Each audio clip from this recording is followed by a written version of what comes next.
Hello दोस्तों, मैं आपका दोस्त अजय स्वागत करता हूं आपके अपने YouTube channel study with Ajay में। दोस्तों लेके आ गए अपने इस क्लास में 20 क्वेश्चंस मैथ के जो होने वाले हैं UP police, UP SI, SSC GD, Delhi police and other one day competition exam. दोस्तों जिस भी एग्जाम में मैथ आता है उस मैथ में दोस्तों जैसे पैरामिलिट्री के सारे एग्जाम हो गए या अदर कोई सा भी कंपटीशन एग्जाम हो गया, तो मैथ के क्वेश्चन को दोस्तों इजीली कैसे सॉल्व करें, कम टाइम में कैसे सॉल्व करें। तो हमारी क्लास का दोस्तों मोटिव रहता है कि पर क्वेश्चन को 30 सेकंड में कैसे सॉल्व करें। इससे पहले भी दोस्तों काफ़ी सारी क्लासेस हो चुकी हैं, एक बार उन क्लास को जाके ज़रूर देखें। ठीक है दोस्तों, चलते हैं, क्लास स्टार्ट करते हैं। दोस्तों ये क्लास मेनली अपनी एसएससी जीडी के लिए है, क्योंकि एसएससी जीडी की बहुत सारी वैकेंसी डिक्लेयर हो चुकी हैं। तो एसएससी जीडी का एग्ज़ाम दोस्तों अब जल्दी ही होने वाला है, क्योंकि दोस्तों ये दिल्ली पुलिस का भी एग्ज़ाम चल रहा था, वो तो अब लास्ट में ये समझ लो फिनिशिंग होने वाली है उसकी। आई होप दोस्तों आपने दिल्ली पुलिस का एग्ज़ाम दिया होगा, अच्छे से आपका प्रिपरेशन अच्छी रही होगी और आपने जो एग्ज़ाम दिया होगा उसमें भी आपका स्कोर अच्छा ही रहे। ठीक है दोस्तों, तो मैं आपसे ये कहना चाहूँगा कि आप दिल्ली पुलिस का एग्ज़ाम अगर आपने दे दिया है तो पढ़ाई करना ना छोड़ें। पढ़ाई करना दोस्तों आप उसी दिन बंद करें जिस दिन आपका सिलेक्शन हो जाए, आप ज्वाइनिंग कर लें फाइनली। अगर उस दिन आपका मन करता है कि आपको पढ़ाई नहीं करनी है, आप सेटिस्फाई हैं दोस्तों, तो उस दिन आप पढ़ाई करना छोड़ सकते हैं। न वरना तो आप दोस्तों जब तक सिलेक्शन नहीं होता, जब तक ज्वाइनिंग नहीं होती, उस दिन तक आप पढ़ाई करना दोस्तों। ठीक है, चलते हैं, क्लास स्टार्ट करते हैं। क्वेश्चन नंबर 1 आपकी स्क्रीन पर है दोस्तों। क्वेश्चन नंबर 1 है दोस्तों, इसमें क्या लिखा है। व्यक्ति समान दूरी की 4 यात्राएं करता है। पहली यात्रा में उसकी गति 60 किलोमीटर प्रति घंटा थी। अगली प्रत्येक यात्रा में उसकी गति पिछली गति की गति से आधी थी। तो इन चारों यात्रा में व्यक्ति की औसत गति कितनी है किलोमीटर प्रति घंटा में। ठीक है दोस्तों, तो इस प्रकार क्वेश्चन करने का क्या तरीका होता है। मान लिया दोस्तों इस व्यक्ति ने पहले ए दूरी तय की दोस्तों, ए, दूसरी दूरी बी थी, तीसरी सी और चौथी डी, क्योंकि 4 दूरियां थी दोस्तों। ठीक है, पहली में उसकी स्पीड थी 60 किलोमीटर प्रति घंटा। अगली कंडीशन क्या थी दोस्तों, प्रत्येक दूरी में उसकी जो गति थी आधी रह जाती थी। तो दूसरी वाली में दोस्तों 30 होगी, तीसरी वाली में 15 होगी दोस्तों, और इसमें दोस्तों 7.5 होगी। तो इस प्रकार क्वेश्चन दोस्तों कुछ नहीं करना है, बस इन सबका एलसीएम ले लो। ठीक है, एलसीएम दोस्तों अगर इसका लेंगे तो एक बार एलसीएम में देखो दोस्तों कि एलसीएम लेने के लिए सबसे बड़ी संख्या लेते हैं। सबसे बड़ी संख्या 60 है, तो 60 दोस्तों 15 से भी डिवाइड हो रहा है, 30 से भी डिवाइड हो रहा है, और दोस्तों 7.5 से मतलब 7.5 से भी डिवाइड हो रहा है। तो इन सबका एलसीएम कितना हो जाएगा 60। एक बार दोस्तों इसको देखते हैं। दोस्तों इसका एलसीएम 60 हो गया। अब ये 60 से एक बार में डिवाइड हो जाएगा, 60 से एक बार में, 30 से 2 बार में, 15 से 4 बार में, और 7.5 से दोस्तों 8 बार में डिवाइड हो गया। ठीक है, अब ये क्या है दोस्तों, इसमें देखेंगे दोस्तों इसकी वैसे कोई ज़रूरत नहीं थी, इसकी कोई ज़रूरत नहीं थी दोस्तों। ठीक है, ये मैंने दोस्तों इसकी कोई ज़रूरत नहीं है। अब देखेंगे दोस्तों, आप यहाँ पे देख पा रहे होंगे 60 किलोमीटर की दूरी है, उसने 4 यात्राओं में तय की है दोस्तों। 60 इंटू 4 मतलब 60 किलोमीटर की दूरी 4 बार तय की है, तो कुल दूरी दोस्तों 60 गुणा 4 होगी। पहली बार जाने में अगर बहुत 60 की स्पीड से जा रहा है, 60 किलोमीटर जाना तो 1 घंटा लगेगा। 30 की स्पीड जाना है तो 2 घंटे लगेंगे दोस्तों। 15 की स्पीड जा रहा है तो 4 घंटे लगेंगे, और जब 7.5 की स्पीड जा रहा है तो 8 घंटे लगेंगे। टोटल दोस्तों टाइम कितना हो गया, 8 2 10 4 14 1 15। टोटल टाइम दोस्तों 15 हो गया, तो 60 गुणा 4 और टोटल टाइम दोस्तों 15। तो 15 चौका 60, 4 चौक 16, 16 अपना करेक्ट आंसर होगा, जो कि ऑप्शन नंबर 1 में दे रखा है। आई होप दोस्तों समझ में आया होगा। इस प्रकार के क्वेश्चन को करने का तरीका क्या होता है, जैसे कि 4 दूरियां हैं, तो 4 दूरियों को हम एक दूरी इनके एलसीएम निकालेंगे, वो कॉमन दूरी होगी। ठीक है, अब वो 4 दूरियां हैं तो 4 से मल्टीपल कर देंगे, क्योंकि एक बार 60 किलोमीटर जाएगा, फिर दूसरी बार भी 60 किलोमीटर जाएगा, तीसरी बार भी 60 किलोमीटर जाएगा। इस प्रकार से वह 4 बार 60 किलोमीटर जाएगा, तो 6 चौक 24, 240 किलोमीटर की दूरी वह तय कर चुका होगा। पहली बार जाएगा 60 की स्पीड से तो 1 घंटा लगेगा, दूसरी बार 30 की स्पीड से 2 घंटे लगेंगे, तीसरी बार 15 की स्पीड से 4 घंटे लगेंगे, और चौथी बार 7.5 किलोमीटर प्रति घंटा की स्पीड से दोस्तों 8 घंटे लगेंगे उससे। दोस्तों कुल कितना टाइम लग गया, 8 4 12, 12 2 14, 15 घंटे लग गए, और इतनी दूरी तय करने में।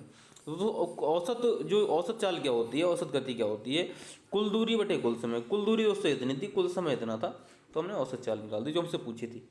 आई होप दोस्तों क्वेश्चन समझ में आया होगा। चलते हैं क्वेश्चन नंबर नेक्स्ट आपकी स्क्रीन पर है। क्वेश्चन नंबर नेक्स्ट दोस्तों कह रहा है कि 2/5 और 4/9 के बीच कौन सा भिन्न है। ठीक है दोस्तों, मतलब इस अब ये देखो पहले, अब इसको दोस्तों पहले मिनिमाइज कर लो। ये 5 8 40, वो 5 चौक 20, लगभग में 0.4 है ये दोस्तों। और ये 9 चौक 36, 9 चौक 36, लगभग 0.44 है। ठीक है दोस्तों, 0.44 है। तो आप देखें दोस्तों, ये छोटा है और ये बड़ा है। तो दोस्तों जो भी हमारी संख्या होगी इन दोनों के बीच में, वो इससे तो बड़ी होगी और इससे छोटी होगी। ठीक है, इसको दोस्तों अगर करेंगे तो ये कितना हो जाएगा, 7 चौक 28 और 2 7 दूनी 14, 0.42 होगा, मतलब कि 0.42 होगा। दोस्तों इससे बड़ा हो गया, इससे छोटा हो गया। ठीक है, क्योंकि ये दोस्तों एक बार आप यहाँ पे गौर करेंगे दोस्तों, तो ये 0.4, ये 0.44। ठीक है, तो दोस्तों ये वाला बड़ा है, तो इन दोनों के बीच में क्या आएगा वो हमें निकालना है। तो इसका मतलब इससे तो वो संख्या बड़ी होगी और इससे छोटी होगी। ठीक है, तो हमारा 0.42 आया पहला, इसका मतलब ऑप्शन नंबर ए सही है। दोस्तों अगर आप इसको देखें 2/3 को, तो अगर इसको मिनिमाइज करें 3 6 18, तो ये 6 पे जा रहा है, इसका मतलब ये ज़्यादा हो रहा है, ये तो इससे भी ज़्यादा हो रहा है। और ये हो रहा है दोस्तों कितना, 5 8 40, 0.18, ये भी ज़्यादा हो रहा है। और ये हो रहा है 2 5 10, 0.5 हो रहा है, ये भी ज़्यादा हो रहा है। ऑप्शन नंबर ए अपना करेक्ट आंसर हो जाएगा दोस्तों। ठीक है, चलते हैं क्वेश्चन नंबर नेक्स्ट पर। दोस्तों इस प्रकार क्वेश्चन करने का एक तरीका और भी होता है। जैसे आप देखें दोस्तों, 2/5 4/9 के बीच निकालना है। 2/5 और 4/9 के बीच में क्या होगा ये निकालना है हमें। ठीक है, तो आप अगर देखें दोस्तों, ये वाला देखो इनमें से कौन सा बड़ा है, ये निकालने का तरीका क्या होता है, अपोजिट मल्टीप्लाई कर दो। 9 दूनी 18 और 5 चौक 20, तो दोस्तों ये वाला बड़ा होगा और ये छोटा होगा। ठीक है, अगर हम बड़े में से छोटे को माइनस कर दें तो इनके बीच में जो होगा वो निकल आएगा। ठीक है, अगर दोस्तों मैं यहाँ पे देखूँ 4/9 माइनस 2/5, तो इसको अगर हम माइनस करेंगे तो जो भी संख्या निकल के आएगी ना, वो इन दोनों के बीच में होगी। ठीक है दोस्तों, आई होप समझ में आया होगा। चलते हैं क्वेश्चन नंबर नेक्स्ट पर। क्वेश्चन नंबर नेक्स्ट आपकी स्क्रीन पर है दोस्तों। क्वेश्चन क्या है, वह छोटी से छोटी संख्या जिसे 12 15 20 और 54 से भाग देने पर प्रत्येक स्थिति में जो शेषफल है 4 आए। दोस्तों क्या सेम क्वेश्चन है दोस्तों, इसमें क्या करना है, 12 15 20 और 54, तो इसमें कुछ नहीं करना दोस्तों, इन सबका एलसीएम लेना है बस। ठीक है, शेषफल हमें 4 लेना है, तो एलसीएम लेना है इसका। एलसीएम कैसे लेंगे दोस्तों, सबसे बड़ी संख्या कौन सी है, 54 है। अब दोस्तों 20 है और 15 है। दोस्तों अगर एक जीरो है तो इसी पूरा ये कब कटेगा, जब लास्ट में जीरो होगा। तो जीरो हम 54 पे लास्ट में कब कर सकते हैं, 5 से मल्टीप्लाई करके। जब दोस्तों 54 की 5 से मल्टीप्लाई करेंगे तो ये हो जाएगा 5 चौक 20, 55 25 27, 270 ये हो गया। तो ये 270 12 से डिवाइड है क्या, 12 दूनी 24, 12 से डिवाइड नहीं है। इसका मतलब कि 270 इसके इन सब संख्याओं का एलसीएम नहीं होगा।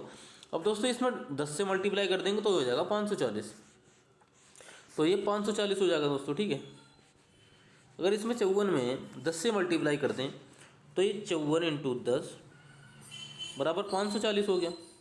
540 दोस्तों 20 से भी डिवाइड हो रहा है, और 15 3 45 और 15 छक्का 90 और 12 से डिवाइड हो रहा है। इसका मतलब इन सभी संख्याओं का जो एलसीएम होगा वो 540 होगा, 540 होगा। अब दोस्तों 540 कौन सी संख्या है, 540 दोस्तों वह संख्या है जो 12 15 20 और 54 से पूर्णतः भाग डिवाइड होगी। मतलब वह छोटी से छोटी संख्या है जो 12 15 20 और 54 से पूर्णतः डिवाइड होगी। ठीक है, पर हमें वो संख्या नहीं चाहिए दोस्तों। हमसे क्वेश्चन पूछा है कि भाग देने पर प्रत्येक स्थिति में 4 शेषफल बचे। कुछ नहीं करना दोस्तों, बस इसमें 4 जोड़ना है। 544 अपना करेक्ट आंसर हो जाएगा, क्योंकि ऑप्शन नंबर डी में दे रखा है। ठीक है दोस्तों, 544 वह संख्या होगी जिसे 12 से भाग करेंगे तब जो शेषफल है वो 4 आएगा, 15 से भाग करेंगे तब भी शेषफल 4 आएगा, 20 से भाग करेंगे तब भी शेषफल 4 आएगा। ठीक है दोस्तों, चलते हैं क्वेश्चन नंबर नेक्स्ट पर। आई होप समझ में आया होगा दोस्तों। क्वेश्चन नंबर नेक्स्ट आपकी स्क्रीन पर है। क्वेश्चन नंबर नेक्स्ट क्या कह रहा है दोस्तों, एक व्यक्ति अपनी आय का 1/4 भाग खाने पे खर्च करता है। उसकी आय दोस्तों हमें नहीं पता, 1/4 खाने पे खर्च करता है, 2/3 भाग घर के किराए पे खर्च करता है। अब दोस्तों इनका एलसीएम ले लेना नीचे वालों को बस, और कुछ नहीं करना। ठीक है, और शेष जो 630 रुपये, मतलब जो इन दो खाने पर खर्च करने के बाद और घर के किराए पर खर्च करने के बाद जो बचा है दोस्तों वो 630 रुपये उसकी दूसरी वस्तुओं पर खर्च करता है। 630 रुपये है उसको दूसरी वस्तु पर खर्च करता है, तो उसके घर का किराया कितना है ये पूछा दोस्तों। कुछ नहीं करना दोस्तों, इन दोनों का एलसीएम कितना हो जाएगा, 12। आप मानो कि उसकी पूरी इनकम थी वो 12 थी इनकम। ठीक है, पूरी 12 थी, 12 में से 1/4 को उसने खाने पे खर्च कर दिया, तो 12 का 1/4 कितना होगा? 3। 3 खाने पे खर्च कर दिया। 2/3 का 12 का 2/3 कितना होगा? 3 चौक 12, 4 दूनी 8। 8 उसने हाउस रेंट पे खर्च कर दिया, ठीक है। अब ये कह रहा है अगर उसके पास 630 रुपये बचे, 8 3 11 रुपये तो उसने खर्च कर दिए और 12 रुपये टोटल इनकम थी, तो 1 रुपये बचा। 1 रुपये की वैल्यू अगर हमारी 630 है, तो ये पूछ रहा था कि घर का किराया कितना। घर का किराया दोस्तों 8 है, 8 से मल्टीप्लाई कर दो, ये हो जाएगा जी अपना 0, 8 3 24, वो 8 6 48 और 2 50, 50 40 अपना करेक्ट आंसर होगा, जो कि हमें ऑप्शन नंबर बी में दे रखा है। आई होप दोस्तों समझ में आया होगा। ये सारे क्वेश्चन दोस्तों जो रोजगार विद अंकित चैनल पर एप्लीकेशन पर जो दोस्तों टेस्ट होता है एसएससी जीडी का, उस एसएससी जीडी के मिनी मॉक का सलूशन है दोस्तों, ठीक है। आपको आई होप पसंद आता होगा, अच्छे भी लगते होंगे क्वेश्चन दोस्तों। क्लास अच्छी लगती है तो क्लास को लाइक करें, चैनल को सब्सक्राइब भी करें दोस्तों, ठीक है। चलते हैं क्वेश्चन नंबर नेक्स्ट पर। क्वेश्चन नंबर नेक्स्ट आपकी स्क्रीन पर है। क्वेश्चन नंबर नेक्स्ट दोस्तों क्या कह रहा है? नेक्स्ट क्वेश्चन है दोस्तों, सी की आय बी की आय से 20% अधिक है और बी की आय ए की आय से 25% अधिक है, तो सी की आय ए की आय से कितना प्रतिशत अधिक है, ठीक है दोस्तों। इस प्रकार क्वेश्चन में कुछ नहीं करना होता, बस ये कंपेरिजन का क्वेश्चन होता है। कंपेरिजन के क्वेश्चन दोस्तों देखना ही होता है कि किससे कंपेयर हो रहा है। दोस्तों सी की आय बी की आय से 20% अधिक है, बी की आय ए की आय से 25% अधिक है। दोस्तों दोनों तरफ बी का कंपेरिजन हो रहा है ना, तो बी को बीच में ले लो आप, ठीक है।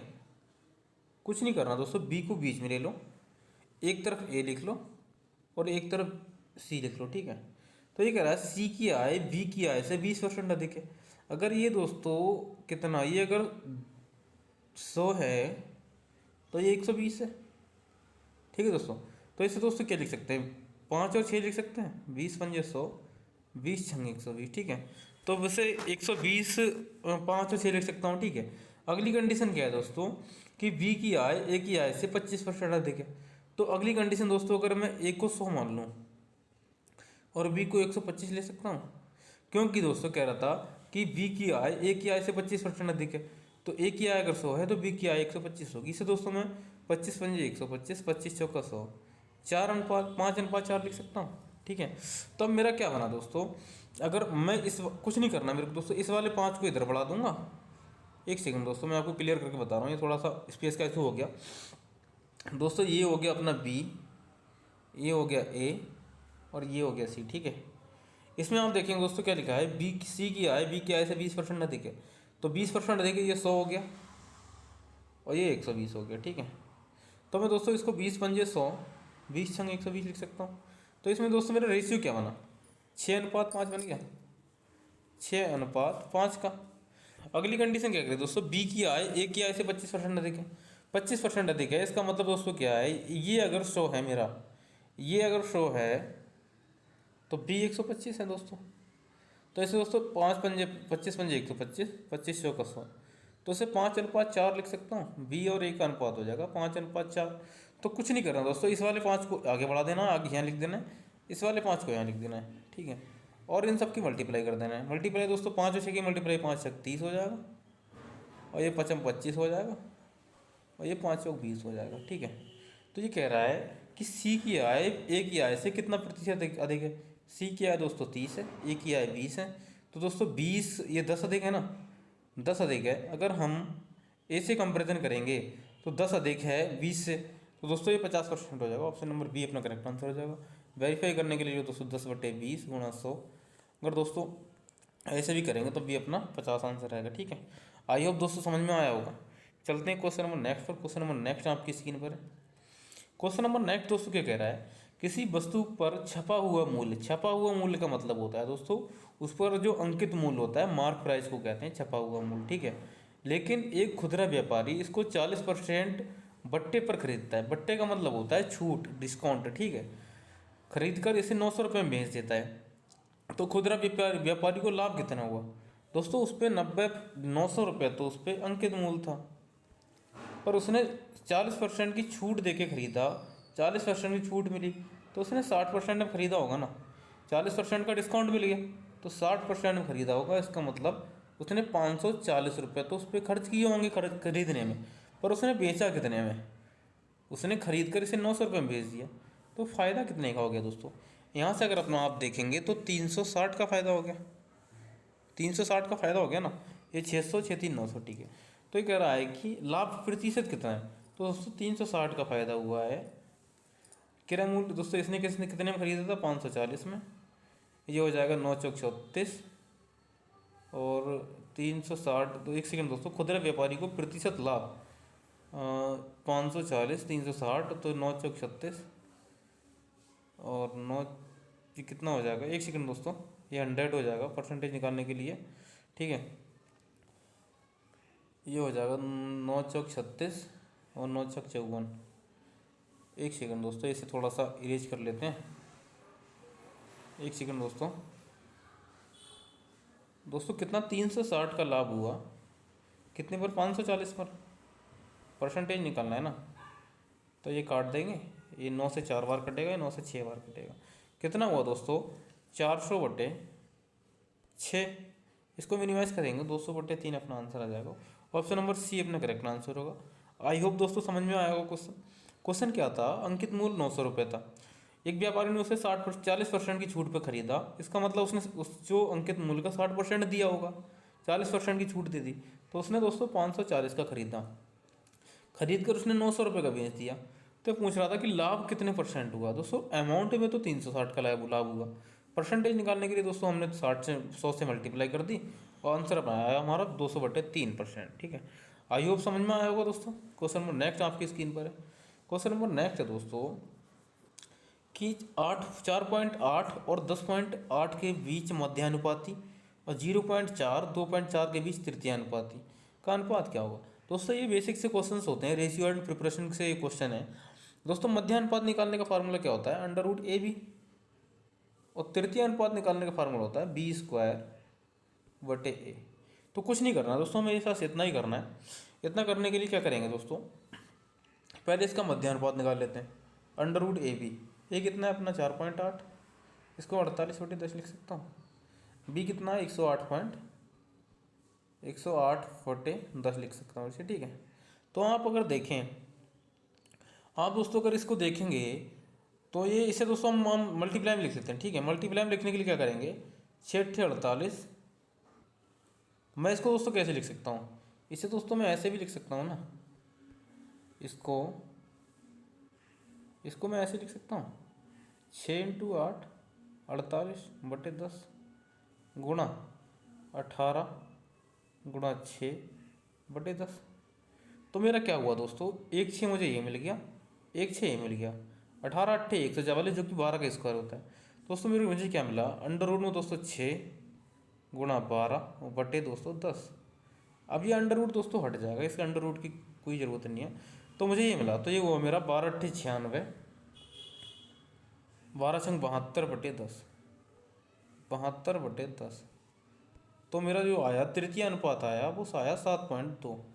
ये आया दोस्तों मेरा तृतीय अनुपात, ठीक है। यहाँ से दोस्तों मैंने कैसे निकाला, मैंने दोस्तों क्या किया, 48 को मैंने लिखा 6×8, ये 48 हो गया। इधर मैंने लिखा दोस्तों 108 को 18 छंगा 108, ठीक है। तो दोस्तों मुझे यहाँ से अंडर रूट में था, तो मुझे अंडर रूट हटाने के लिए क्या करना होता है, ये वर्ग निकलेगा दोस्तों, ठीक है। वर्ग निकालने का एक तरीका है दोस्तों, 6 वर्ग क्या होता है, जो संख्या 2 बार रिपीट होती है। तो 6 6 2 बार रिपीट हो गया, तो 6 छंग 36, एक तो मुझे 6 मिल गया, 18 8 144 मतलब कि 12 का स्क्वायर, एक मुझे 12 मिल गया, तो 12 छंग 72। तो 108 और 48 की हम मल्टीप्लाई करेंगे तो जो भी निकल के आएगा वो 72 का स्क्वायर होगा, ठीक है दोस्तों। नीचे दोस्तों 100 था, 100 10 का स्क्वायर होता है, इसलिए दोस्तों 10 यहाँ पे आ गया। तो हमारा 4.8 और 10.8 का जो मध्यानुपात आया वो आया 7.2। अब दोस्तों क्या है, हम तृतीय अनुपात निकालेंगे। तृतीय अनुपात किसका है दोस्तों, 0.4 और 2.4, 0.4 और 2.4, इसका हमें तृतीय अनुपात निकालना है। कुछ नहीं करना, तृतीय अनुपात के लिए क्या होता है, B²/A इसका फार्मूला होता है।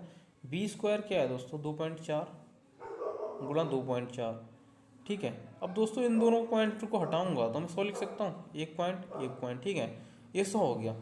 उसके बाद दोस्तों B²/A दोस्तों कितना है 4, तो इसे 4.4 है, तो ये पॉइंट हटेगा तो इधर 0 हो जाएगा, ठीक है। तो मेरा दोस्तों 4 छंग 24, 6 लिख सकता हूँ यहाँ, और ये हो जाएगा दोस्तों कितना, 6 चौक 24, 6 चौक 24 हो गया दोस्तों, ठीक है। और 6 × 4 = 24, 2 6 दूनी 12 और 2 14। ठीक है, अब 2 के बाद पॉइंट है दोस्तों। ठीक है, तो 2 के बाद मैं पॉइंट लगाता हूँ क्योंकि 2 जीरो थे यहाँ पे। 2 के बाद मैंने पॉइंट लगा दिया तो हमारा कितना आया 1.14। अब दोस्तों इनका अनुपात पूछा था, वो कितना था दोस्तों 7.2 और ये कितना है 1.44। इनका अनुपात निकालेंगे 72 दूनी दोस्तों 144, 1:2 अपना करेक्ट आंसर होगा। देखते हैं कौन से ऑप्शन में है। 1:2 ऑप्शन नंबर सी अपना करेक्ट आंसर है। ठीक है दोस्तों, आई होप दोस्तों समझ में आया होगा। ये क्वेश्चन दोस्तों क्या था, बस फार्मूला बेस्ड था। मध्य अनुपात निकालने का जो फार्मूला होता है वो होता है √AB, और जो तृतीय अनुपात निकालने का फार्मूला होता है वो होता है B²/A। तो दोस्तों यहाँ से हमने √AB करके निकाला तो हमारा ये निकला 7.2 तृतीय अनुपात, और मध्य अनुपात तृतीय अनुपात हमारा निकला 1.44। तो हम दोस्तों इनका रेशियो निकाला, वो निकला 1:2। आई होप दोस्तों समझ में आया होगा। चलते हैं क्वेश्चन नंबर नेक्स्ट पर। क्वेश्चन नंबर नेक्स्ट आपकी स्क्रीन पर है दोस्तों। क्वेश्चन नंबर नेक्स्ट दोस्तों थोड़ा सा आप पढ़ेंगे तो उसमें क्या कह रहा है कि पाइप ए और बी क्रमशः 1 घंटे और 2 घंटे में एक टैंक को भर सकते हैं। ठीक है, जबकि पाइप सी भरे हुए टैंक को 1 घंटा 15 मिनट में खाली कर सकता है। ठीक है, पाइप ए और सी केवल 9 बजे, सी को 9 बजे दोपहर एक साथ खोला गया, ए और सी को खोल दिया गया। ठीक है, 2 घंटे बाद केवल ए को बंद किया गया और बी को खोल दिया गया, तब टैंक कब खाली होगा। दोस्तों इस प्रकार क्वेश्चन में कुछ नहीं करना है, आप देखेंगे ये ए है, ये बी है और ये सी है। सी खाली कर रहा तो माइनस कर दूंगा। ठीक है, यहाँ पर आप देखेंगे तो ए को 1 घंटा लग रहा है दोस्तों। यहाँ पर ये 1 घंटे 15 मिनट की बात हो रही है तो मैं सारों को मिनट में चेंज कर लूँगा। ए को 1 घंटा लग रहा है मतलब 60 मिनट लग रहा है, बी को 2 घंटे लग रहा है मतलब 120 मिनट लग रहा है। ठीक है दोस्तों, सी को खाली करने में 1 घंटा 15 मिनट मतलब मैं इसे 75 मिनट लिख सकता हूँ, 75 लिख सकता हूँ इसे। ठीक है, तो अब ये क्या कह रहा है दोस्तों, एक बार आप देखेंगे तो इन सब का एलसीएम कितना हो जाएगा। इन सब का एलसीएम दोस्तों हो जाएगा दोस्तों, मैं 60 को क्या लिख सकता हूँ, 12 पंजे 60। इसे दोस्तों 12 × 10 लिख सकता हूँ, 120 को 12 × 10 और 12 से नहीं हो रहा ना दोस्तों, एक सेकेंड, ये 12 से नहीं हो रहा क्योंकि 12 75 में मल्टीपल नहीं है ना, 12 से नहीं हो रहा। तो इसे क्या करेंगे अपना, एक सेकेंड दोस्तों, ये सी हो जाएगा। इसे 15 × 4 लिख सकते हैं, 15 × 4 = 60। इसे 15 × 8 लिख सकते हैं, 120 को 15 × 8 120, 15 × 5 15 अपना 75। दोस्तों 15 तो सब में कॉमन है, तो मुझे एलसीएम निकालने के लिए इन सब का एलसीएम निकालना पड़ेगा। इन सब का एलसीएम दोस्तों, इन दोनों का एलसीएम तो 8 ही हो जाएगा, और ये हो जाएगा 8 पंजे 40, 40 हो गया। तो 40 की मैं 15 से गुणा कर दूंगा तो ये हो जाएगा 15 × 4 = 60, 600 इनका एलसीएम हो जाएगा। ठीक है, एलसीएम मुझे मिला इनका 600। एलसीएम निकालने का इजीली तरीका मैंने आपको बताया दोस्तों। तो इसका एलसीएम 600 हो जाएगा, 600 इसका एलसीएम हो गया, 600 एलसीएम हो गया इसका। तो ये कितनी बार में काट रहा है, 10 बार में। ये कितनी बार में काट रहा है दोस्तों, 5 बार में। और ये कितनी बार में काट रहा है, 75 दूनी 150, 8 बार में काट रहा है। और 75 दूनी 150, 75 तियाँ 300 हो गया ना, 75 चौका 300। ठीक है, 8 बार में काट रहा है। उसके बाद क्या कह रहा है कि पाइप ए और सी को 9 बजे खोला गया। ए कितना है 10, सी कितना है 8। दोस्तों ए 10 भर रहा है, सी 8 निकाल रहा है, तो फाइनली 1 घंटे में 2 लीटर भरा जा रहा है, क्योंकि जब ए 10 भर देगा सी उसी घंटे में 8 लीटर निकाल देगा, क्योंकि जो सी है निकासी पाइप है वो निकाल रहा है। तो 1 घंटे में 2 लीटर भरा जाएगा, 1 घंटे में 2 लीटर भरा जाएगा। ठीक है, उसके बाद कह रहा है कि 2 घंटे बाद, 2 घंटे बाद केवल ए को बंद करा गया। तो दोस्तों 9 बजे जब खोला गया था, 9 बजे, तो उसको क्या कह रहे 2 घंटे बाद ए को बंद कर दिया करा, तो 2 घंटे इसमें जोड़ देंगे। ठीक है, तो ये हो गया 9 तो 11 बज गए, 11 बज गए ना दोस्तों। तो 2 घंटे बाद जब इसको भरा गया तो 1 घंटे में 2 भर रहा है, तो 2 घंटे में 4 लीटर भर देगा, 2 घंटे में 4 लीटर भर देगा ये। तो 4 लीटर टैंक भर गया ना, 4 लीटर। अब क्या कह रहा है, बी को खोल दिया गया, अब हमारा बी खुल गया, तो बी पर 5 लीटर भरेगा और सी 8 लीटर निकाल देगा। तो इसमें ओवरऑल क्या हो रहा है दोस्तों, ओवरऑल इसमें क्या हो रहा है दोस्तों, जब पहले वाली कंडीशन थी तो उसमें 1 घंटे में 2 लीटर भर रहा था, क्योंकि ए था वो 10 लीटर भर रहा था, सी 8 लीटर निकाल रहा था। अब दोस्तों ए को बंद कर दिया गया, बी को खोल दिया गया, तो बी 5 लीटर भरेगा और सी 8 लीटर निकाल देगा। तो ओवरऑल 1 घंटे में बी 5 लीटर भरेगा और सी 8 लीटर निकाल देगा, तो ओवरऑल 3 लीटर खाली हो रहा है। 1 घंटे में 3 लीटर खाली हो रहा है, तो हमें खाली कितना करना है? 4 लीटर, क्योंकि हमारा टैंक 4 लीटर भरा हुआ है। दोस्तों 4 लीटर खाली करना है, 1 घंटे में 3 लीटर खाली हो गया। ठीक है, तो यहाँ पर दोस्तों 11 बच चुके थे, तो 1 घंटा इसमें और ऐड हो जाएगा +1, तो दोस्तों 3 लीटर खाली हो गया। अगले घंटे में क्या होगा दोस्तों? 4 लीटर का पूरा 4 लीटर पूरा भरा हुआ था, 3 लीटर खाली होगा, बचा कितना दोस्तों? 1 घंटे में जब 3 लीटर खाली हो रहा है, अब बचा दोस्तों 1 लीटर, 1 लीटर बचा ना। अब 3 लीटर यहाँ से निकल गया, 1 लीटर बचा, अब 1 लीटर खाली करना है। अब दोस्तों इफ़िशियंसी कितनी है? इफ़िशियंसी है दोस्तों 3 की इफ़िशियंसी है, तो मिनट में दोस्तों इसे निकाल लेंगे तो हो जाएगा 20। तो दोस्तों 10 11 यहाँ बच गए, 12 एक यहाँ हो गया, 12 मिनट, 12 बच के 20 मिनट अपना करेक्ट आंसर हो जाएगा। दोस्तों अगर आपको समझ नहीं आया होगा तो मैं आपको एक बार और क्लियर कर देता हूँ, इसे इरेज कर लो सारे को, मैं आपको एक बार और क्लियर कर रहा हूँ दोस्तों। ठीक है दोस्तों, क्या था इसमें आप देखेंगे, पाइप ए और सी को खोला गया 9 बजे के टाइम। ठीक है, ए 10 भर रहा था, सी 8 भर खाली कर रहा था। सी 8 जब खाली कर रहा था तो 1 घंटे में दोस्तों कितना भर रहा था? ये 10 भरेगा, ये 8 खाली कर देगा, ए माइनस सी बराबर होगा दोस्तों कितना? 3। ए माइनस सी बराबर 2 लीटर भरा जाएगा, क्योंकि 10 भर रहा है, ये 8 निकल रहा है। दोस्तों 2 घंटे बाद, तो ये 2 घंटे में दोस्तों कितना हो जाएगा? 4 लीटर भर जाएगा 2 घंटे में। ए को बंद कर दिया गया और बी को खोल दिया गया। दोस्तों बी, ए बंद हो गया और बी खुल गया, तो बी 1 घंटे में 5 भर रहा है, बी माइनस सी, तो ये निकल के आएगा दोस्तों कितना? बी माइनस सी निकल के आएगा 5 माइनस 8 बराबर -3। ठीक है, ये -3 आया। दोस्तों 4 लीटर भरा हुआ है, अब हमें टैंक खाली करना है। तो दोस्तों 4 लीटर भरा हुआ है, 1 घंटे में 3 खाली हो रहा है। तो दोस्तों 9 बजे खोला था, 2 घंटे बाद बंद कर दिया, तो 11 तो बज लिया ना, 11 तो बज गया।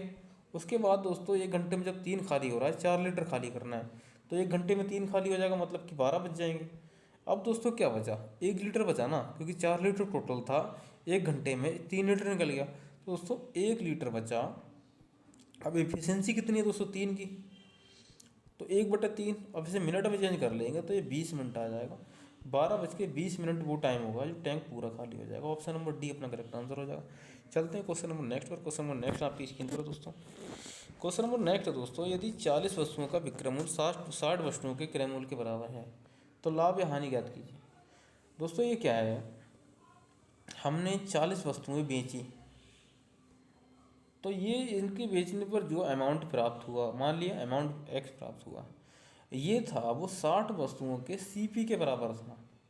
मतलब हम 60 वस्तुएं खरीदें और 40 वस्तुएं बेच दें, तो जो हमें प्राप्त होगी धनराशि बराबर होगी। तो दोस्तों 20 रुपये, तो इतना डिफरेंट कितना हो गया? तो मतलब हमने जो पैसे दिए थे 60 वस्तुओं को खरीदने के लिए, वो पैसे तो हमारे 40 वस्तुओं को बेचने पर ही निकल आए। दोस्तों जो 20 वस्तु बची वो हमारा लाभ होगा। अब दोस्तों इस लाभ को हम 60 पे नहीं निकालेंगे, इस लाभ को हम 40 पे निकालेंगे, क्योंकि 40 वो जो था वो हमारे क्रय मूल्य के बराबर था, क्रय मूल्य जो था उसके बराबर था। तो 20/40 गुणा 100, तो ये 50% अपना आंसर हो जाएगा। इस प्रकार के क्वेश्चन में दोस्तों जो लाभ या हानि निकालते हैं वो अपना क्रय मूल्य पर ही निकालते हैं, विक्रय मूल्य पर निकालते हैं। ठीक है दोस्तों, option number D correct answer होगा। क्वेश्चन नंबर नेक्स्ट आपकी स्क्रीन पर है। क्वेश्चन नंबर नेक्स्ट है दोस्तों कि माँ की आयु उसकी बेटी की आयु का अनुपात, ये दोस्तों मदर है, ये डॉक्टर है, इसकी जो अनुपात है 7:1 है। 5 वर्ष बाद यही जो अनुपात है वो 4:1 हो जाता है, 4:1 हो जाता है 5 वर्ष बाद। ये 5 वर्ष बाद, 5 वर्ष, तो इसमें क्या है दोस्तों, अगर आप देखें तो उनकी वर्तमान आयु में अंतर क्या है? इसमें दोस्तों इस प्रकार क्वेश्चन में कुछ नहीं करना है। अगर दोस्तों वर्तमान आयु में अंतर पूछा है तो रेशियो में कितना अंतर है? 6। जो भी ऑप्शन अपना आंसर होगा वो 6 का डिवाइड होगा, ये डिवाइड नहीं है, 6 चौक 24 डिवाइड नहीं है, ये भी डिवाइड नहीं है। ऑप्शन नंबर सी अपना करेक्ट आंसर होगा, कुछ करने की जरूरत नहीं इसमें। ठीक है दोस्तों, चलते हैं क्वेश्चन नंबर। वैसे दोस्तों इसका बेसिक तरीका क्या होता है? बेसिक तरीका क्या होगा, इसमें क्या करेंगे, 7x + 5 बटे 1x + 5 बराबर रख देंगे दोस्तों 4/5 के। इस इक्वेशन को सॉल्व कर देंगे, एक्स की वैल्यू निकल आएगी। जो भी एक्स की वैल्यू निकल आएगी उसमें दोस्तों इन दोनों का डिफरेंट निकाल देंगे, वही अपना आंसर हो जाएगा। लेकिन इसका दोस्तों ये करने की ज़रूरत नहीं है। कभी कभी दोस्तों कुछ ऑब्जर्वेशन से क्वेश्चन हो जाता है।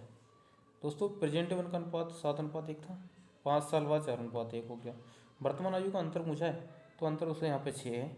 जो भी अपना करेक्ट आंसर, जो भी अपना आंसर आएगा वो 6 का डिविजिबल होगा। यहाँ से भी अगर आप निकालेंगे ना तो एक्स की वैल्यू 6 ही निकल के आएगी। ठीक है दोस्तों, तो अगर 6 की वैल्यू यहाँ रखें 7 में 42 दोस्तों 42 ही होगी इस वर्तमान आयु, क्योंकि 5 तो हमने ये जोड़ा है 5 साल बाद के लिए। और ये हो गया कितना 6, ये हो जाएगा 6। ठीक है दोस्तों, चलते हैं क्वेश्चन नंबर नेक्स्ट पर। क्वेश्चन नंबर नेक्स्ट आपकी स्क्रीन पर है। क्वेश्चन नंबर नेक्स्ट है, क्वेश्चन नंबर नेक्स्ट क्या कह रहा है, 7500 रुपये की धनराशि 10% चक्रवृद्धि ब्याज की दर पर एक निश्चित समय में 90-75 हो जाती है, तो उसी राशि पर उसी अवधि में प्राप्त साधारण ब्याज क्या होगा। दोस्तों क्या है, 10% रेट ऑफ इंटरेस्ट है, ठीक है, और जो अमाउंट था 7,500 था, एक निश्चित समय में 9,075 रुपये होगी। तो हमें पहले क्या रेट ऑफ वो टाइम निकालना पड़ेगा, कितने टाइम में ये हो जाएगी। तो उससे यहाँ से आप अगर देखें तो ब्याज कितना मिल रहा है, 9,075 और 7,500 की राशि थी। तो यहाँ से देखेंगे 75, 10 में से 5 गया 5, 1, 1575 का ब्याज मिल रहा है, 1575 का ब्याज मिल रहा है, ठीक है।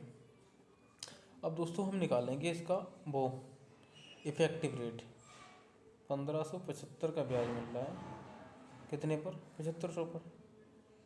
इफेक्टिव रेट निकालने के लिए क्या करेंगे दोस्तों, ये कट जाएगा, 15 एकम 15, 15 अपना 75, 15 अपना 75, ठीक है, 5 दूनी 10, 5 एकम 5। इफेक्टिव रेट निकली 21%। इफेक्टिव रेट 21% निकली। समझ नहीं आएगा ना, समझ नहीं आया, एक बार दोबारा क्लियर करता हूँ। दोबारा क्लियर क्या है दोस्तों, इसमें क्या था, जो चक्रवृद्धि ब्याज के सहित जो मिश्रधन था वो था दोस्तों 9,075। अब मिश्रधन में से अगर मैं मूलधन को माइनस कर दूँ, यानी 7500 को माइनस कर दूँ, तो मेरा ब्याज निकल के आएगा। ब्याज मेरा निकल के आया दोस्तों 1575, ये मेरा 1575 का ब्याज मिला। अब मुझे टाइमिंग कितनी लगी वो निकालनी है, ठीक है। तो मैं इसकी इफेक्टिव रेट निकाल लेता हूँ कि ये कितना परसेंट ब्याज मिला। दोस्तों ब्याज कितना परसेंट होगा, ये 1575, ये 7500 का कितना परसेंट होगा। इफेक्टिव रेट दोस्तों मैं निकाल लूँगा, ये हो जाएगा अपना 21%। अब दोस्तों मुझे एक साल में जब 10% का ब्याज मिल रहा है तो 10% की रेट ऑफ इंटरेस्ट से चक्रवृद्धि ब्याज कितने साल में 21% तक मिल जाएगा। ये होता है दोस्तों 2 साल का। 10% प्लस 10%, ये इफेक्टिव रेट का फार्मूला होता है, आपको पता होगा दोस्तों, 10 गुणा 10, ठीक है। तो ये 1 हो जाएगा, 10 10 20, 1 21। इसका मतलब जो टाइमिंग थी वो थी दोस्तों कितनी टाइमिंग थी दोस्तों, इसका मतलब वो 2 वर्ष थी। 2 वर्ष की टाइमिंग थी, टी बराबर 2 वर्ष हो गया। अब हमसे क्या पूछा है कि उसी राशि पर उसी अवधि के लिए प्राप्त साधारण ब्याज क्या होगा। दोस्तों सेम जब रेट ऑफ इंटरेस्ट है 2 वर्ष की बात, तो एक साल में अगर 10% का ब्याज मिल रहा है तो 2 साल में दोस्तों कितना ब्याज मिलेगा, 20% का। तो कुछ नहीं करना, 7500 का 20% ही निकालना है हमें। 7500 का 20% निकालना है। 75 दूनी 150, मतलब कि 1500 अपना करेक्ट आंसर होगा, जो कि ऑप्शन नंबर ए में है। ऑप्शन नंबर ए अपना करेक्ट आंसर है। आई होप समझ में आया होगा दोस्तों। चलते हैं क्वेश्चन नंबर नेक्स्ट पर। क्वेश्चन नंबर नेक्स्ट आपकी स्क्रीन पर है। क्वेश्चन नंबर नेक्स्ट है दोस्तों, ये किसी काम का 1/4 भाग 10 दिनों में कर सकता है। दोस्तों 1/4 भाग अगर ये 10 दिनों में कर रहा है तो टोटल काम दोस्तों 40 दिनों में करेगा। तो ए किसी काम को 40 दिनों में करेगा। दोस्तों बी कार्य के 1/3 भाग को 20 दिनों में कर सकता है। 1/3 भाग को अगर ये 20 दिनों में कर रहा है तो 20 या 60, टोटल काम को 60 दिनों में कर रहा है। तो ए भी मिलकर उस काम को कितने दिन कर सकते हैं। दोस्तों एक तरीका तो इसका ये एलसीएम ले लो, 1 दूनी 60 दूनी 20, ये 3, तो ये 5 हो गया, 5 से डिवाइड कर दो, 5 दूनी 10, 5 चौक 20, 24 डेज अपना करेक्ट आंसर हो गया। दूसरा तरीका क्या है इसका, कुछ नहीं करना अपना को, ये इसकी ज़रूरत नहीं है, इसकी कुछ ज़रूरत नहीं है, ठीक है, ये सब कुछ ज़रूरत नहीं है इसकी। बस इतना पता चल गया ना कि A 40 दिनम कर रहा है, B 60 दिनम कर रहा है, तो इन दोनों को मल्टीप्लाई करता हूँ और इन दोनों के जो मतलब जोड़ है ना, 60 और 40 कितना हो गया 100, इन दोनों के योग से भाग देता हूँ, 6 चौक 24 अपना करेक्ट आंसर हो गया। ठीक है दोस्तों, मतलब कि AB बटे A+B ऐसा भी कर सकते हैं। क्वेश्चन नंबर नेक्स्ट पे चलते हैं दोस्तों। क्वेश्चन नंबर नेक्स्ट आपकी स्क्रीन पर है। 729 मिलीलीटर मिश्रण में क्रमशः 729 मिलीलीटर मिश्रण में क्रमशः 7:2 के अनुपात में दूध और पानी है। दोस्तों मिल्क कितना है, मिल्क और वाटर का अनुपात है, ये 7 और 2। ठीक है, ये कह रहा है उसमें कितना पानी मिलाया जाए, सिर्फ पानी मिला रहे हैं ना, तो नए मिश्रण में दूध और पानी का अनुपात 7:3 हो जाए। पानी मिलाया और ये 3 हो गया। दोस्तों दूध तो सेम ही रहा ना, तो ये अपने लिए अच्छी बात है। अगर सेम नहीं रहता तो अपने को सेम बनाना पड़ता है ये। ठीक है, तो दोस्तों कितना बड़ा है ये, 1 बड़ा है ना, तो कह रहा कितना पानी मिलाया जाए। ठीक है, हमें यही निकालना है।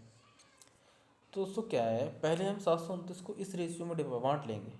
7 और 2 9, 729 बटे 9, 9 अट्ठे 72, 9 एकम 9, 1 का मान 81 हो गया ना, तो 81 अपना करेक्ट आंसर होगा।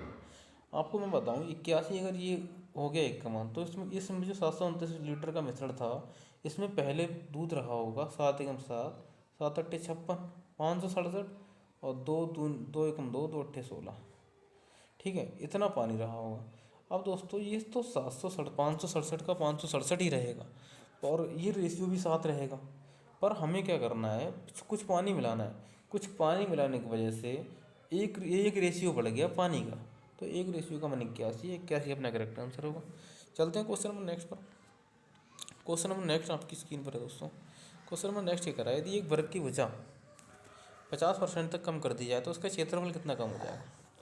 दोस्तों क्या है, ये वर्ग है, इसका क्षेत्रफल क्या होता है A² A और ये, तो इसका क्षेत्रफल होगा एरिया बराबर A²।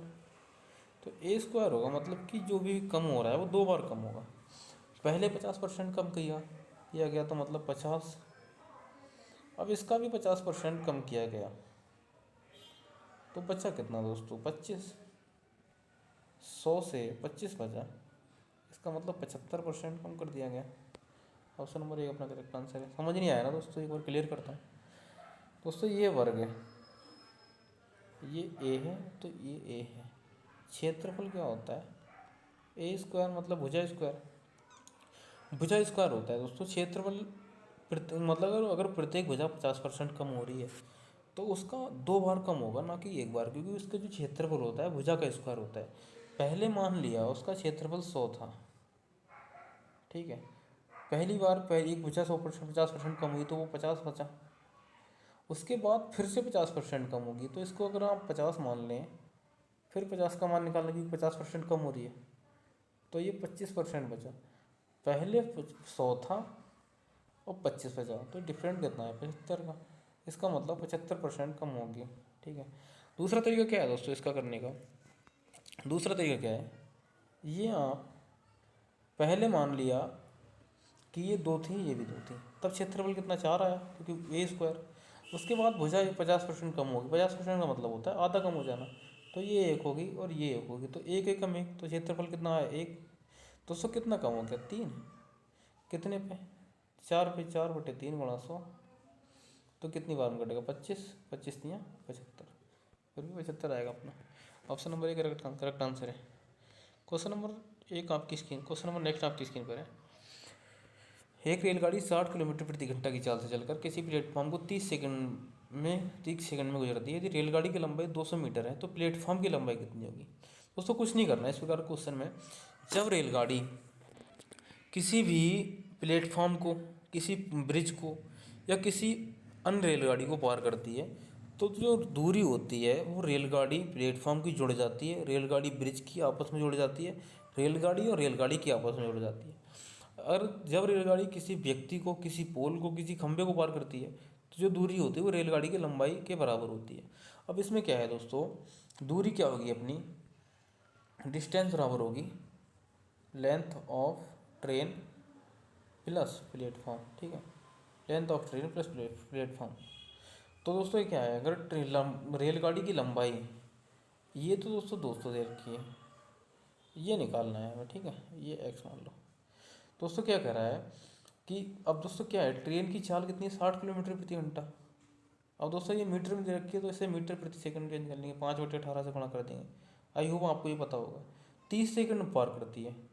तो दोस्तों ये दूरी इसने 30 सेकंड में ही तो पार करी होगी। दोस्तों अगर इसकी स्पीड इतनी है तो 30 सेकंड में कितना पार कर लेगी? 6×5 = 30, 6×3 = 18, ये कितना 20, 5×5 = 25, दूनी 50, मतलब 500। 500 = 200 + x, तो x का मान कितना है? 300। बी ऑप्शन अपना करेक्ट आंसर होगा। आई होप समझ में आया होगा दोस्तों। चलते हैं क्वेश्चन नंबर नेक्स्ट पर। तो दोस्तों इस पर क्वेश्चन में क्या होता है, जब रेलगाड़ी किसी खंभे को, किसी प्लेटफॉर्म को, रेलगाड़ी किसी प्लेटफॉर्म को, किसी ब्रिज को, किसी भी अन्य ट्रेन को पार करती है तो दूरी होती है आपस में जुड़ जाती है। जैसे प्लेटफॉर्म को पार किया तो ट्रेन की दूरी, ट्रेन की लंबाई और प्लेटफॉर्म की लंबाई आपस में जुड़ जाएगी, वही दूरी होगी। जैसा कि अपनों ने यहाँ पे किया, length of train plus platform की लंबाई। दोस्तों रेलगाड़ी की स्पीड 60 किलोमीटर प्रति घंटा थी, तो उसने 30 सेकंड में एक प्लेटफॉर्म को पार कर लिया। तो 30 सेकंड में जो दूरी चली होगी वो दूरी ट्रेन की दूरी, ट्रेन की लंबाई और प्लेटफॉर्म की लंबाई दोनों होगी। दोस्तों 30 सेकंड में उसने कितना चला? 500 मीटर। जिसमें 200 मीटर लंबी ट्रेन थी, तो प्लेटफॉर्म की लंबाई कितनी होगी? 300 मीटर। आई होप समझ में आया होगा दोस्तों। क्वेश्चन नंबर नेक्स्ट आपकी स्क्रीन पर है। क्वेश्चन नंबर नेक्स्ट है दोस्तों, ABC किसी कारोबार में 13,000, 17,000 और 5,000 रुपये का निवेश करते हैं। ये ए बी, ये सी 13,000 लगाता है, ये 17,000 लगाता है और ये 5,000 लगाता है, ठीक है। ये तीनों को 3 जीरो काट लो, रेशियो क्या बना? 13, 17 और 5। ये कह रहा है वर्ष के अंत में 1,400 का लाभ हुआ, तो बी का लाभ कितना है? बी का लाभ 17 आ जाएगा, ऑप्शन 17 से डिवाइड होगा, अपना आंसर होगा। 17 चौका 68। मेरे हिसाब से इसका आंसर ऑप्शन नंबर डी होना चाहिए, लेकिन फिर भी वेरीफाई कर लेते हैं। 1,400 का लाभ हुआ, और दोस्तों इस अनुपात में बांटेंगे तो कितना हो जाएगा? 20, 30, 35। अब बी का लाभ निकालना, 17 का मान निकालना है, इसका मतलब 17 का मान निकालना है ना। तो 17 का मान निकालने के लिए 17 से मल्टीप्लाई कर देंगे। 7 दूनी 14, 7 पंजे 35, 5 चौक 20 और 17 से मल्टीप्लाई करेंगे, 17 चौक 68। ऑप्शन नंबर डी अपना करेक्ट आंसर हो जाएगा। दोस्तों मैंने ये डायरेक्ट ऐसे क्यों लगा दिया, क्योंकि मेरे से पूछा गया था कि बी का लाभ क्या होगा। बी का लाभ जो होगा वो 17 का डिविजिबल होगा, क्योंकि बी का जो इन्वेस्टमेंट था वो 17 के अनुपात में था। तो 17 का जो हमें दिखाई दे रहा था, ऑप्शन नंबर 17 है डिविजिबल जो था वो डी था, इसलिए मैंने डायरेक्टली डी को करेक्ट कर दिया।